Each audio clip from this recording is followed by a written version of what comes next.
You're probably wondering to yourself right now, is this man insane? And moreover, isn't this supposed to be impossible? Small Beak absorbs red damage, the only damage type we can actually deal with the base weapons, not to mention the damage Apocalypse Bird can put out with some of its attacks. And, well, yeah, you're right. I am insane. And I'm also the first person to defeat Apocalypse Bird without ever using any ego gear. And today I'll be teaching you how you can too, if for whatever reason you feel like torturing yourself. So, let's get started, shall we? Before we begin, I need to start with a little bit of backstory. You're probably asking yourself, why are we trying to suppress Apocalypse Bird without ego gear? And I'm glad you asked, because I'm about to explain what led me to this point. A few months ago now, I put out a video on how I didn't think Limbus Company's Combat, another game made by the devs of Lobotomy Corporation, was very enjoyable. Now, I made a slight mistake whilst making this video, and used footage from the base ID run I had done prior in its production. This led to some mixed opinions from the comments section. Many simply accused me of having a skill issue, but one comment went a step further. They gave me a direct challenge. Don't let him play Ruina with only base pages, and LobCorp with only level 1 agents, no ego gear. Now, I personally thought level 1 agents only was a bit much, but no ego gear? Well, that sounded very doable to me. So I set out on a mission, to get Lobotomy Corporation's true ending without ever equipping any of our agents with ego gear, all to prove that I do not suffer from skill issue. Now, to preface this, I have not beaten Lobotomy Corporation before. In actuality, this run has been the first time I've ever beaten Apocalypse Bird, so there are probably a lot of things I don't understand about the game, and I may not have actually decided to take on this challenge if it wasn't for that fact. But still, with chat by my side to tell me about the common knowledge, that left me with time to figure out how we were actually going to deal with the impossible. The reason we had to defeat Apocalypse Bird was rather simple, honestly. We needed to do Geber's missions to allow us to suppress her core. One of these missions is this: suppress 3 unique Aleph abnormalities. Now, one of the major drawbacks of having no ego gear is that we can't defend ourselves from many attacks without the Age of Bullets, a technique that's all but impossible to use when an employee is working with a containment chamber. So rather quickly this crossed all normal Aleph tier abnormalities off the list for this mission. It was, rather frankly, a dead end. If it wasn't for one thing. Each of Apocalypse Bird's eggs counts as a distinct Aleph tier abnormality, and by suppressing them all and ending the day we could complete Geber's mission and carry on with the challenge. So, with that context out of the way, let's get straight into my guide for how you too can eliminate Apocalypse Bird without using ego gear. The first step, careful preparations. Now, I'm saying this as somebody who did not prepare carefully for this attempt, so this will be incredibly hypocritical, but treat it as lessons I've learnt throughout my journey. Here are some general do's and don'ts for picking abnormalities. Don't accidentally commit abno storage to bring one of the worst possible abnormalities for the challenge. Allow me to explain what exactly abno storage is. Whenever you pick an abnormality in LobCorp, you get 3 choices. You need to click on one of the 3 boxes to decide which abnormality you'll end up with. This is then saved until the next apartment with the free space is upgraded, placing it there for you to work with. Now, when we did this, I was not aware that this glitch could happen. So, naturally when I picked up an abnormality I didn't even think would be relevant to the challenge, I spent no time at all on considering what we'd have to deal with. This led me to pick up this abnormality, Grave of Cherry Blossoms. Now, this is the mechanic you'll want to avoid at all costs. On Meltdown, it takes control of a few of your employees away from you, drawing them towards its containment chamber in an attempt to instantly end them. There's another abnormality like this, which we actually ended up picking up too, in the form of Mushroom Chunk. Now, the reason you want to avoid these abnormalities at all costs is simple. Apocalypse Bird causes all containment facilities to undergo meltdowns, and dealing with those meltdowns is too costly in manpower terms, and too hard to focus on without pausing, which Apocalypse Bird disables. So abnormalities will be constantly triggering their own meltdown effects, making most of the facility a death trap for anyone not under your control. Speaking of death traps, that brings us on to our next category. Do not pick up hallway abnos. This includes the following: Dreaming Current, Snow White's Apple, Alaroon, and many, many more. Apocalypse Bird will take over your control for some agents for as long as the Big Eye's egg is alive. This remains a constant annoyance until it's gone, but with hallway abnormalities it is downright lethal without ego gear. And if you end up with 1 or 2 of those enchantment abnormalities like I just said earlier, they combo into something even worse than before. So please just avoid them, for your own sake. Before we carry on with the list, I'd like to ask you to consider subscribing. It helps out the channel a bunch, and lets me know at a glance what challenges you want to see more of in the future. And if you have any suggestions for other games for me to run, then feel free to comment them down below. Anyway, moving on to a do, pick up as many harmless breaching abnormalities as possible. The reason for this is actually rather simple. If they're not in their cell, they can't be triggered by Apocalypse Bird's meltdown, effectively restricting the amount of places you need to worry about if you plan on not having your energy drained down to 0. As for how we actually deal with the eggs, I'll explain that as we discover it. Let's move on to the next step, bashing your head against the wall until either one of you breaks. We began things rather simply. As I said earlier in the video, I'd never actually fought Apocalypse Bird before, So the first few attempts were spent trying to figure out the fight. This gave me one very clear lesson. Attacking head-on would not work. I mean, it really shouldn't be a surprise. This is supposed to be a tough boss to defeat for a fully built facility, let alone the horrific mess I cobbled together and refused to give the one major tool you're supposed to have. But at least this let me learn about what each one of the eggs do, and the unique problems they all pose to the challenge. Long Arms, just as Berg's egg, controls the ability to manipulate time whilst it's alive. This means that, similarly to Hokma or White Knight, your speed is locked to 1x until it's gone. This is a major issue for us, because without access to the pause button I could barely micro our troops, compounding the problems of our poor Atmo choices even further. But this wasn't all it gave Apocalypse Bird. It also allows Apocalypse Bird to use a special move that damages the facility with massive amounts of pale damage, the type we take absurd damage from, with zero way to protect against it currently. Now, on its own, this is moderately fine. So long as he doesn't spam, we can heal just about enough to prevent everyone from imploding under sheer damage output. But that's just it. He does spam it. Under certain conditions, at least. Apocalypse Bird's special moves work like this. Every so often he decides he wants to use a special attack. After that he randomly decides between the special moves available to him, using it immediately after. When there's 3 eggs to choose from, this provides a fair amount of distance between each special move. With 2, the gap lowers, but it's still bearable by most counts. It's when it gets to be the only egg left that things get dicey. We can't out-heal this amount of damage, not without a level of control that's effectively impossible without being able to pause. On top of the horrific abnormalities I'd chosen, this was death. So we needed to eliminate Long Arms firstly, or shortly after and second. However it was that we'd eventually find to eliminate the eggs. Next up was Big Eyes, and compared to Long Arms it has a fairly short list of what it can do. Simply put, it enchants a few of our abnormalities, forcing them to take the shortest route possible to itself. Upon entering the same room, you regain control of them and can move them out of harm's way. Now, this by itself isn't an issue, but when you factor in the hallway abnormalities that can instantly obliterate large groups, Dreaming Current, it becomes potentially even more lethal than Long Arms. It needed to go close to Long Arms, ideally before if the situation is still mostly under control by the time they're gone. So where does that leave us with the final egg? Well, Smallbeak has one simple property that makes it a nightmare for this challenge. It absorbs red damage. Now, as I mentioned at the start of this video, the only damage type we can deal with the weapons available to us is red damage. This is, well, it's a problem. But it was a problem we could deal with, or rather a problem we would have to figure out how to deal with as we went along. Smallbeak didn't actually need to be eliminated quickly, providing Apocalypse Bird with 2 fodder moves that actually help us to limit the amount of damage they could do from enchanting, or rather simply melting us with pale damage. The first theoretical solution we thought of was rather simple: the rabbits. Now, if you're aware of what the rabbit team is, this is probably the first thing you'd think of, and very likely the first thing you'd discount for Apocalypse Bird as a whole. But as to why you'd think that way, allow me to explain for those less familiar with the rabbit team. The rabbit team can be called in at any point, taking 25% of your current energy per department selected in order to send a group of mercenaries in to take out a threat. 8 of these groups can spawn at max, with each group containing 4 rabbits that each deal one of the respective damage types: red, white, black, and pale.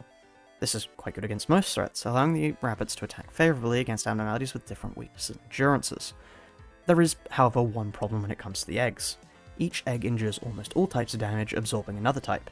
This means that when hit by that damage type, they actually heal by double the damage dealt to them, effectively undoing the work if you attack enough. So with our rabbits dealing all full types of damage, they can't defeat the eggs, right? Well, kind of. For Long Arms, you're absolutely right. The rabbits can only deal endured damage against red, white, and black, whilst the pale damage dealt heals it. This, in addition to the insane health pool that Long Arms has, effectively crosses the rabbits off our list of solutions to take care of it. But for the other 2 eggs, that's where things get good for us. In addition to the negatives of enduring and absorbing certain damage types, Smallbeak and Big Eyes actually take 1.2 times damage from one specific type of damage each. Sadly, neither of the eggs take this from red damage, meaning our only weapon available will never benefit from this boon. But the mere presence of this 1.2x damage means that rabbits do trend positive against them, far more slowly than our simply attacking, but against Smallbeak, where we can't actually attack normally, that doesn't matter in the slightest. So that helps add to our strategy even more. We know we can't use the rabbits against Long Arms, but we can use them against Smallbeak or Big Eyes, so we immediately sick the rabbits on Smallbeak whilst sacking Long Arms to deal with it. With that explained, allow me to show you some highlights from our earliest attempts. Time to game. Or at least, it's the preliminary time to game. We're not, like, gaming just yet. Gonna maybe scatter so we can handle some of the meltdowns. My opinion on the meltdowns is, we just sort of tank them. Do we need to deal with the meltdowns that urgently? Other than, like, maybe we should scatter. Handling some of the meltdowns might be a good idea. Because, realistically, the only really bad one is, like, Snow, it's apple. Yin. Yin is great for us, actually, because if Yin breaches, we just get facility-wide inversion, which is great. Where are Yin and Yang? There. And somewhere else. Okay.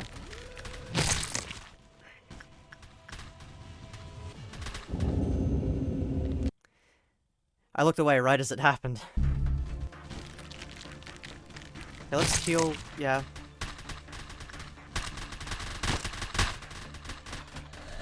Okay, we're gonna have to... Yep. Oh no, that's charging.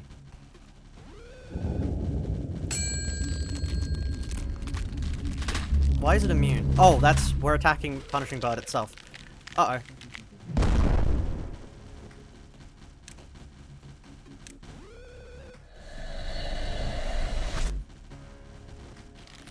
That's Yin. Run, run, run, run, run, run, run, run.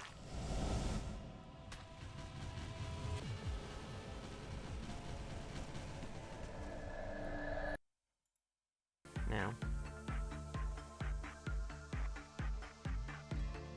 How do I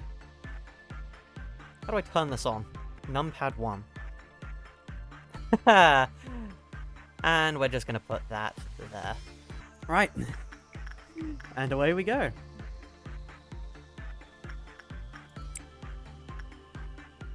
Oh, Bean is blocking it. Okay, no more Beaners.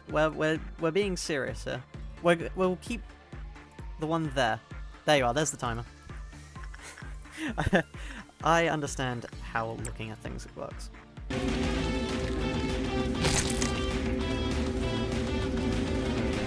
What?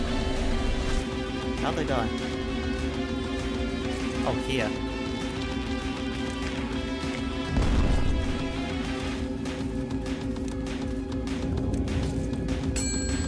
That's unfortunate, they're about to die. What? Huh? What?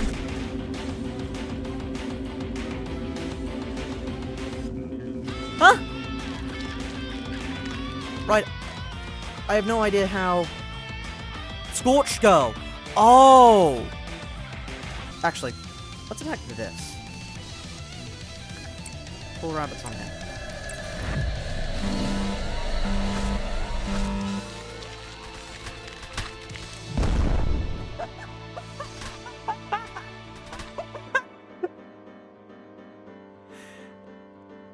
Right. It was rather clear to me at this point that we weren't going to be able to use this strategy. As you can no doubt tell, Dreaming Current and the Hypnosis abnormalities made for a downright lethal combo, and one we weren't going to be able to move past without a level of fidelity impossible to achieve without being able to pause. It was time for us to develop a new strategy. There are a few abnormalities that have special effects when working together. In the case of the birds, this is rather obvious, summoning Apocalypse Bird and all three of them breach. In our facility, however, there's one more combo available, Yin and Yang. Ordinarily, this wouldn't be much of a help at all. In actuality, they're probably very likely designed as a major punishment for letting the respective abnormalities breach. But what actually does it do? Well, that's rather simple. It inverts the health and sanity of whatever it hits. This is a major problem if it hits your nuggets whilst they're at full health, instantly imploding without you being really able to do anything to stop or dodge it. But here's the catch. It works on everything. Can you see why this is really good for us? This is, effectively, a way to instantly suppress any of the eggs regardless of resistances. We don't need to spend an age worrying about surviving them until we can slowly whittle down the egg's health, instead being able to instantly get rid of them in one hit. There's only one, or two really, downsides to this. We have zero control over where Yin and Yang go. This makes sense really, they are intended to punish you, not to act as a major tool at your disposal. But it's this one fact that turns a potentially hour-saving discovery into yet another variable that needs to be balanced. Yet, still this was our way out. So, with it discovered, we booted up one last stream. Allow me to show you the highlights. We're live now, Kiwi. Oh. Just pretend I'm not playing Genshin? What? No, I would never. Of course, of course. The rig is there. Okay.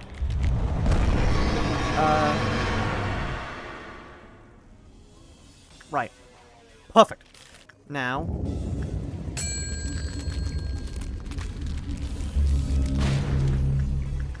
how much damage will this take? There we are. jeez, that was quick. Yin and yang. Okay. Fixated salt, huh? That'll happen. Jesus Christ. Right.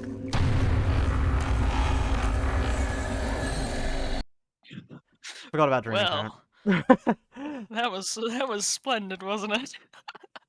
Yep. Yep. That was a hell of an attempt. I can really do about it. Stop that. I didn't expect that would hit me. Oh, and it was perfect too. Why is the game so laggy? That's just about to say this visual spaghetti. Right, okay, hold on. Let me... Trying to pray these eggs aren't immune to black damage. That one's immune to black damage, this one isn't.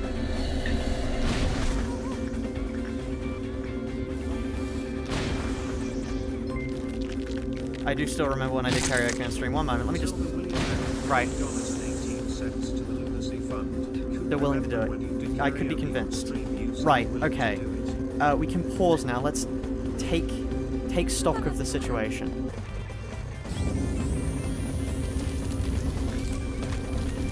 Right, now that's an issue.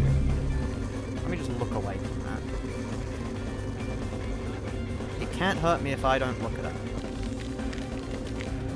Metal Wolf died. That's fine. Minor amount of death. Oh well. See, that's worrying.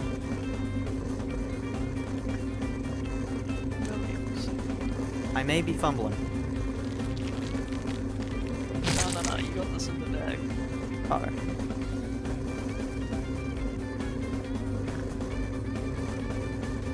Judging by the amount of death signs I just got, I'm fumbling. No. It's you haven't fumbled until they're dead. Until everyone is dead. Actually, I can just do this.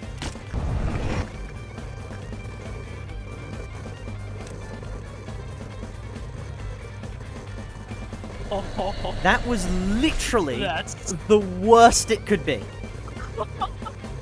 All other angles, and that wouldn't have happened. All other angles. Up. That This was is the... not a #1 victory royale. Your middle schools are built differently. feast Had Word, features PowerPoint, and yourself. Excel class in middle school. I had a class on email in primary school, and that was probably like the lowest of the low. As in, like, that my teaching of computer science is gone. Seriously? Yeah, I think the worst I had was like, it wasn't even that bad, it was just Scratch.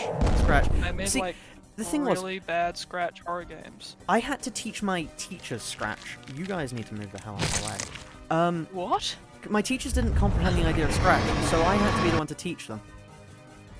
Holy, How do you not perfect RNG, comprehend- perfect RNG, perfect RNG, perfect RNG! You're getting paid back Oh, wait. for that horrific run ender. I forgot, we can't shoot that. I can't pause, so that's annoying. Kill. There we are, Big Bird. Oh, that was quick, jeez. Yeah, like I said, perfect RNG. Uh-oh, I see what you Yeah. mean by spam pale damage. Right. You lot, stop that. Go deal with this. May from your team has died. Too bad. What?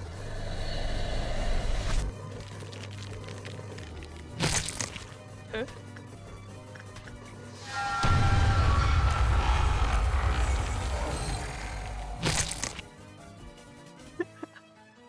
I fucking hate Dream Current.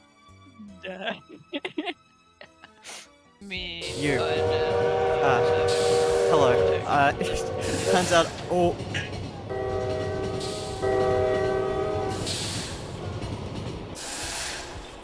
Well, ain't that a shame?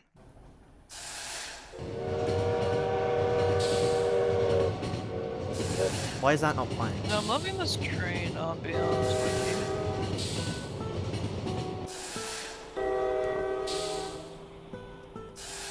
Come on. Dun, dun, dun, dun, dun, dun, dun, dun.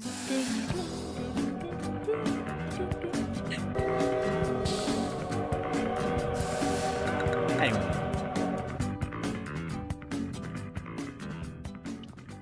Look at that timing. That's enough of that. Okay. Kiwi, you're in charge of talking and muting for this attempt. Whoa! No, this is a terrible idea. That's crazy. Hopefully the dragon doesn't hit where all the employees are. Ooh, that was dubs. Ooh, shit. Oh, the apple's out. That was a clutch dragon, Jesus Christ. Oh, yeah. Oh, okay. That's one more egg. Kiss off. No. Oh, no. We were close. We were so close. But despite that, yin and yang never lined up in a way that would end the day perfectly for us. They would always whiff slightly, hitting nothing or even us at moments that were the most critical. I was exhausted at this point, having put about 5 hours worth of attempts in a row, with several hours more spent on prep and prior attempts before then. I had to end the stream. Apocalypse Bird was going to live. That was until later that night. I had about an hour and a half before I had to go out to meet some friends, but Apocalypse Bird haunted me still. I couldn't relax. I had to defeat it. I had to put it out of my mind by force. So with that settled, I booted up LobCorp once more. Just one more run. It was all I had time for. One more run to put this beast down. I couldn't afford to take my time. Real-world constraints kept me tethered. I had to rush through early setup, getting Apocalypse Bird in the facility in 5 minutes. Not the fastest, but nowhere near the slowest either. Yin and Yang immediately decided to smile upon me, hitting Big Eyes perfectly as they swarmed in. I couldn't just shoot into submission, but I had some agents on hand that could deal with it for me. Just 4 minutes after Apocalypse Bird had spawned, Big Eyes was dealt with. 2 to go. For some reason I couldn't explain, Yin and Yang had decided to smile upon me once again. Just 2 minutes after the last egg, they would merge to hit Long Arms, allowing us to clear Long Arms out just moments after Big Eyes. There was only 1 egg left to go. The only egg we couldn't directly deal with, sure, but it was the only egg left regardless. 79 minutes left. I called the rabbits on Smallbeak, hoping that we could simply survive the remaining time left until it was dead. We could begin to deal with meltdowns at this point, spreading out a few of my agents to deal with the continual problems that would spring up around the facility. We were going to do it. We were going to win. And then I made a mistake. Yin and Yang had shown favour to me. They had allowed us to take out the 2 most problematic eggs immediately. They had worked for us, and not against us. That was until I forgot. I forgot to return Yang to the containment chamber after dealing with the meltdown that had fired upon them. With 65 minutes left on my real-world timer, I couldn't let this happen. I had to stop Yin and Yang from joining, lest they invert the progress made on Smallbeak and undo most of the progress that had been made. I gathered most of the troops together, clumping them up to attack Yang in a desperate last stand. They were too slow. 8, 20, 25. A minute after my desperate last stand, with 64 minutes left, Yin and Yang merged, and with that, everyone in the facility was dead. Except for 3. British Biscuit, Mac, and, obviously, Crusade. The 3 survivors of my hubris, the 3 survivors of my mistake. Moments later, 3 minutes later to be precise, Smallbeak would fall. Those 3 had become the survivors of the apocalypse. The bird was dead. This was my live reaction at the time. Yes! Oh god, I'm shaking. I can't. I need to lay down.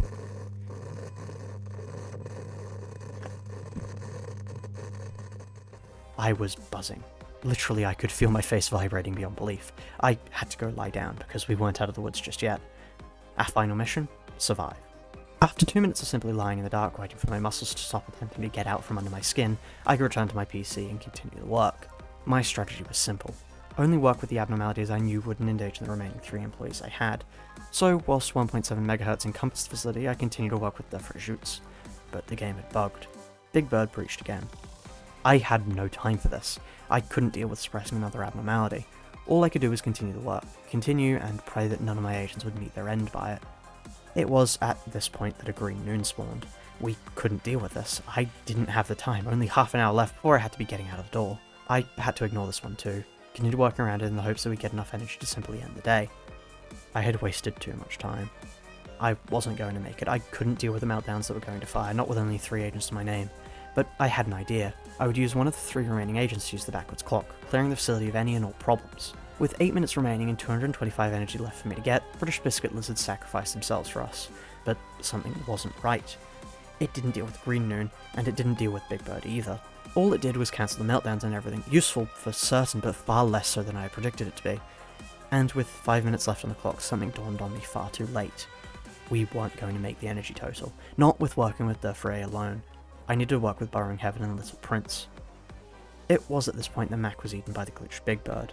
It was Crusade and Crusade alone, as it had been many times in the past. We were going to make it, come hell or high water. I was going to finish this day. 3 minutes left, 60 energy remaining, 3 works left before everything would melt down once more. We could do it, we could make it. It would be close, but we could do it. And it was at this point that I made my final mistake. I commissioned a bullet from Frey, taking 10% of our energy from us. My world fell around my ears, my heart sinking. We had come so far just to lose it all at the finish line. And with only a minute left before I'd have to be out of the door, everything melted down one last time. At this point, if I owned a face camera or microphone, I would be sitting in a field, perhaps on a motorcycle if I happened to own one. My name, however, does not end with a 5, and I own none of those things, so instead I'll have to settle for some stock footage of nature whilst I talk. Was all of that avoidable? Yeah, sadly, absolutely it was avoidable. I was the one who made the mistakes after all. Playing with that much of a time restriction was not my smartest idea by any means. If I'd had more time, I could have taken things slower, worked things out properly. Crushingly, as I'd find out later, even if I had suppressed Yang, it would have done nothing. Yin doesn't simply go back to his containment chamber, and Yang would leave and march out to merge with him once more. But even still, I could have used slow bullets to prevent the merging from happening as quickly. I could have taken the hit and dealt with consequences. Inverting the rabbits wouldn't have ended the run, most of them are half HP anyway. At least, thankfully for my sanity, there's no way to cancel Frey's bullet. I'm going to be honest here, I wanted to give up the challenge at this point. I didn't think I was going to see another run like this. This was essentially perfect, with plenty of agents left and quick egg suppression to boot. And really, I never did see another run like this. But while I was out, there was one thought that continued to go through my mind. I had done far worse before. I'm not sure how many of you will have watched the base ID only challenge, but there was a foe we fought that was far worse than what we face now. Batcliff remains the most infuriating challenge I ever defeated, and by far the closest I've come to wanting to call it quits on an entire challenge. Other than when I did actually end the challenge on a later boss, but shh. Yet, despite the adversity I faced there, we persevered. Sure, it took several more hours, but I didn't let Batcliff beat me. I knew the end was in sight. All I had to do was reach out and claim it. So whilst I sat with my friends processing my failure, my determination grew. I wasn't going to let Apocalypse Bird beat me. I had completed my first goal, sure, eliminating Apocalypse Bird without using ego gear, but I had one more goal left to go, completing Gebra's mission. There's one final trick I have up my sleeve that will help us immensely, and it doesn't even require any effort for me. You may have noticed it taking effect earlier in the run. The door to the Dark Forest counts as an ALF itself. This means that, to accomplish our goal, we only need to deal with 2 of the 3 eggs. So with that, after getting back to my PC, I booted up one last run. The strategy had changed. We were no longer aiming to deal with Apocalypse Bird. No. It was time to complete the mission. With my resolve set, fate smiled upon me once again. Smallbeak spawned in a place where we couldn't deal with it by any means but the dragon, but that didn't matter to me in the slightest. Yin and Yang hit both Big Eyes and Long Arms with ease, whilst I focused on working with as many abnormalities as possible to prevent the loss of our energy, until, at last, we had enough energy to end the day, and all that was left was to simply let go. I couldn't defeat Apocalypse Bird and end the day, but in the end I completed Gebra's mission and ended the day, the entire purpose of this adventure in the first place, and hopefully with this guide you could carry on from where I decided to call it quits. With that said, thank you to members for supporting the channel and allowing me to make content like this. And if you managed to make it to the end of this video, please consider liking and subscribing. Videos like this one take a long time to record and edit, so it really means a lot to see them being supported. In any case, good morning, good evening, and good night. I sure hope this video doesn't get shadow demonetized like the last one.